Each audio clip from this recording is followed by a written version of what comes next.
Hello friends, मेरा नाम चंदन कुमार। आज की इस वीडियो में हम लोग डिस्कस करेंगे कि बुक्स को किस तरह से पढ़ना चाहिए, साथ ही साथ शॉर्ट नोट्स किस प्रकार से बनाएं। तो पहले देखते हैं कि हम लोग को बुक्स को किस तरह से पढ़ना चाहिए।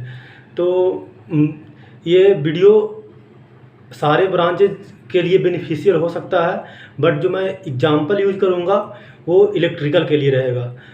बाकी एग्जांपल को अगर हटा दिया जाए तो इस चीज़ को अप्लाई करेंगे तो सारे ब्रांच वालों को इससे बेनिफिट होगा।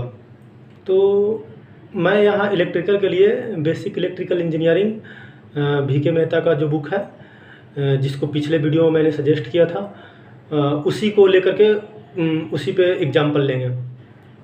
ऐसे भी आपको BEE 8-10 बार पढ़ना है। 8-10 बार पहली बार आप जब पढ़ेंगे तो आपको हो सकता है थोड़ा समय ज़्यादा लगे, 15 दिन, 20 दिन, 25 दिन, महीना दिन भी लग सकता है। लेकिन जब दूसरा दिन आप पढ़ेंगे तो उसका 70% या 60% ही टाइम लगेगा। उसके बाद और तीसरा बार पढ़ेंगे और कम टाइम लगेगा। उसके बाद जब आप 8-10 बार पढ़ लेंगे तो एक समय ऐसा आएगा कि आप उस पूरे बुक को 2 दिन में पढ़ सकते हैं। 2 दिन अगर 5-5, 6-6 घंटा टाइम देते हैं तो आप 2-3 दिन में ही उसको पूरा उस बुक को पढ़ सकते हैं।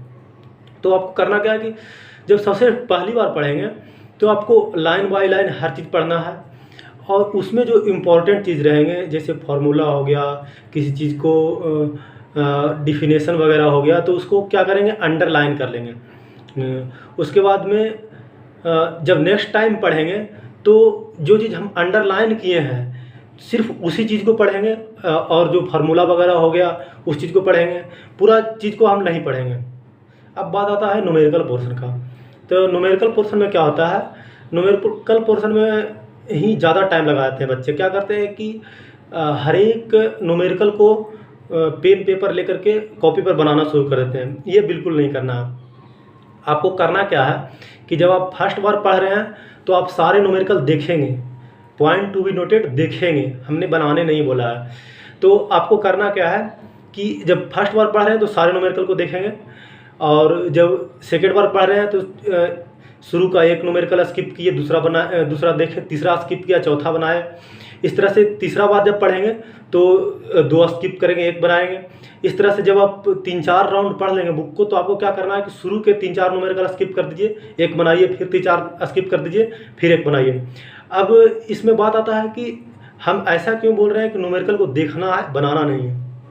हम ऐसा इसलिए बोल रहे हैं क्योंकि आप जब हर एक न्यूमेरिकल को लेकर के पेन पेपर लेकर के बनाने के लिए बैठेंगे तो आपको बहुत ज़्यादा टाइम लग जाएगा।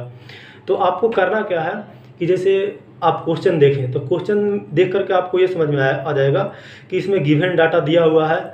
जैसे किसी चीज़ को फाइंड आउट करना है तो आपको पता है कि इसका फार्मूला क्या है। आपको देखते ही आपको माइंड में फार्मूला तो आ ही जाता है कि हाँ ये फार्मूला लगेगा। उसके बाद आपको फार्मूले से पता चल जाता है कि इस चीज़ को फाइंड आउट करने के लिए हमें ये चीज़ निकालना है, ABCD, ये 4 चीज़ निकालना है। तो आप क्वेश्चन में देख लेंगे कि हाँ ABCD चारों दिया हुआ है, तो आपको पता है फार्मूला कि इसमें किससे भागा देना है, क्या करना है, तो आ जाएगा।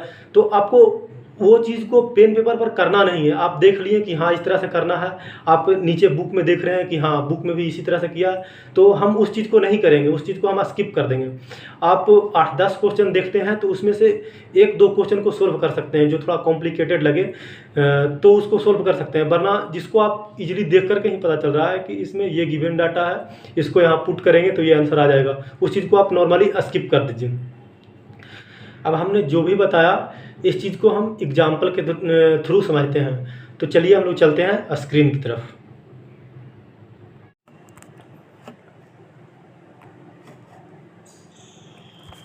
अब इस चीज़ को हम लोग यहाँ पे समझते हैं। हमने बोला कि क्वेश्चन बनाना नहीं है बल्कि क्वेश्चन को देखना है। तो देखने और बनाने में क्या फ़र्क होता है, इसी चीज़ को हम लोग यहाँ समझेंगे। जैसे ये एग्जाम्पल देखिए। अब हम बुक पढ़ते पढ़ते यहाँ पे हम पहुँचे न्यूमेरिकल बनाने के लिए।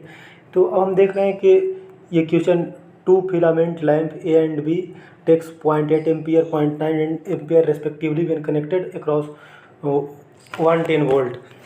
Calculate the value of current when they are connected in series to 20 volt supply, assuming the filament resistance to remains unaltered. Also find voltage across. ये बोल रहा है कि जब ये दोनों को कनेक्ट करते हैं, एक एक करके कनेक्ट करते हैं 110 वोल्ट से, 2 फिलामेंट है उसको 110 वोल्ट से कनेक्ट करते हैं तो इतना एम्पियर करंट पास होता है। अब जब 220 वोल्ट के साथ दोनों को सीरीज में कनेक्ट करेंगे तो कितना करंट फ्लो होगा। तो हम लोग को यहाँ से देख करके क्या समझ में आ रहा है कि दोनों को सीरीज में कनेक्ट कर रहा है। तो क्या करेंगे, 110 पहला का 110 बटा 0.8 ये हो जाएगा रेजिस्टेंस, इतना ओम हो जाएगा। दूसरा का 110 बटा 0.9 ये हो जाएगा रेजिस्टेंस। दोनों को सीरीज में जोड़ देंगे तो टोटल रेजिस्टेंस हो जाएगा।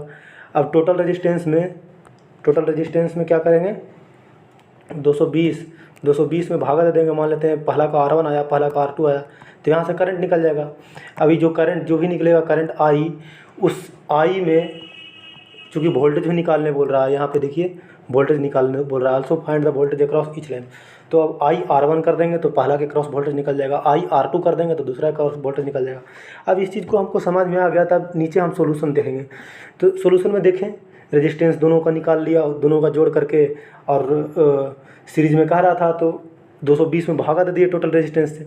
तो जिस मेथड से हम बनाए, मतलब जो चीज़ हम किए वही चीज़ ये भी किया है। तो अब हम सिर्फ कैलकुलेशन करने के लिए तो ये क्वेश्चन को नहीं ना बनाएंगे। जब इस चीज़ को देखते ही हमें समझ में आ गया था कि हाँ इस तरह से सोल्व होगा, नीचे देख रहे हैं कि उसी तरह से सोल्व है, तो इस क्वेश्चन को हम लोग नहीं बनाएंगे, इस क्वेश्चन को छोड़ करके आगे बढ़ जाएंगे।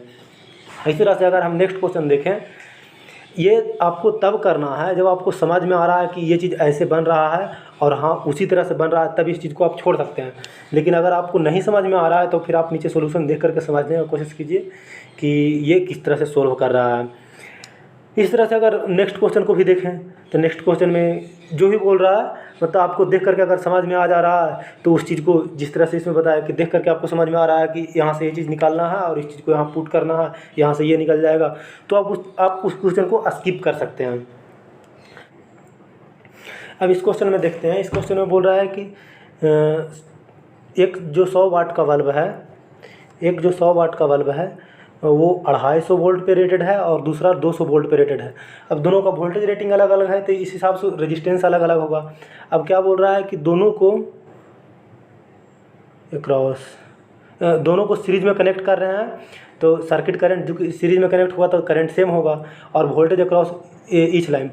तो जिस तरह से पिछले क्वेश्चन में सॉल्व किए थे, सेम कॉन्सेप्ट इसमें भी लगेगा। और आपको जब देख के ये समझ में आ रहा है कि दोनों का रेजिस्टेंस निकालना होगा और दोनों का रेजिस्टेंस सीरीज में जुड़ जाएगा और उसके बाद में 250 वोल्ट सप्लाई है, इस केस में सप्लाई 250 वोल्ट दे रहा है, तो 250 में R1 प्लस R2 से भागा दे देंगे तो ये सर्किट करंट निकल जाएगा। उसके बाद IR1 IR2 voltage across bulb 1 and bulb 2 हो जाएगा। तो जब ये चीज़ आपको देख करके समझ में आ रहा है, आप नीचे अब जब देखें तो कि नीचे किस तरह सोल्व किया है, तो नीचे भी देखें तो इसी तरह सोल्व किया है। तो इस क्वेश्चन को भी स्किप कर सकते हैं। तो इस तरह से स्किप कर सकते हैं, मतलब सिर्फ देखना है आपको। जो क्वेश्चन देख करके समझ में आ जा रहा है कि हाँ इस तरह से बन रहा है, तो उसमें आपको पेपर पेन लेने की ज़रूरत नहीं है। देखें बन गया तो उस चीज़ को आगे हम बढ़ जाएंगे। अब इसके बाद जब फर्स्ट राउंड में हम लोग बनाएंगे तो क्या करेंगे, हर एक क्वेश्चन को देखेंगे, एटलीस्ट देखेंगे, पेपर पेन पे नहीं बनाएंगे लेकिन देखेंगे। लेकिन जब सेकेंड राउंड में जाएंगे तो आपको क्या करना है कि उसमें जो वन लाइनर, जैसे शुरू का जो कुछ क्वेश्चन है, जैसे इसमें भी आपको देख करके समझ में आ जाएगा कि शुरू के क्वेश्चन इजीली बन जाएंगे। और इस तरह से अगर आप आगे बढ़ेंगे तो आगे का क्वेश्चन का लेवल बढ़ जाएगा। जैसे जैसे आप क्वेश्चन में आगे बढ़ते जाएंगे तो लेवल बढ़ जाएगा। तो इसमें आपको क्या करना है, जब सेकेंड राउंड या थर्ड राउंड में बुक पढ़ रहे हैं तो आप शुरू के 2-3 क्वेश्चन स्किप कर दीजिए और लास्ट का क्वेश्चन बनाइए। अगर लास्ट का क्वेश्चन बन जाता है तो शुरू को छोड़ दीजिए।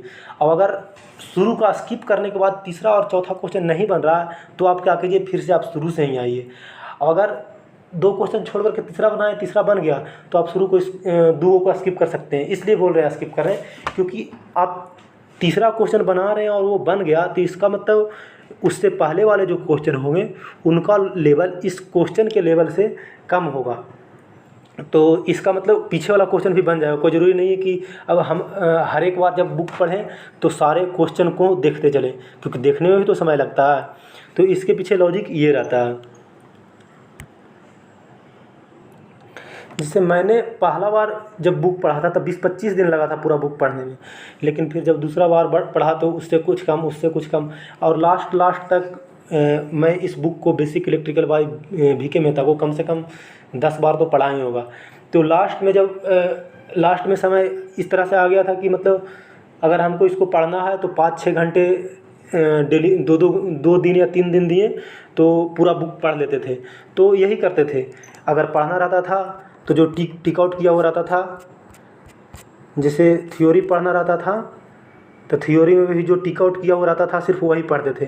न्यूमेरिकल अगर बनाना रहता था तो शुरू को कुछ न्यूमेरिकल छोड़े, लास्ट का न्यूमेरिकल बनाए, बन गया तो उस चीज़ को स्किप करके आगे बनाते चले गए। तो इस तरह से आप सोल्व करेंगे तो आपको इस तरह से बुक को पढ़ेंगे तो आपको समय भी कम लगेगा और कम समय में आप ज़्यादा बुक्स वगैरह भी पढ़ सकते हैं। इस बार जब मैं तैयारी कर रहा था तो मेरे पास उतने समय नहीं होते थे, क्योंकि मैं जॉब भी कर रहा था तो मुझे डेली 2-3 घंटे ही मिल पाते थे। तो 2-3 घंटे में मैं इसी तरह से पढ़ाई करता था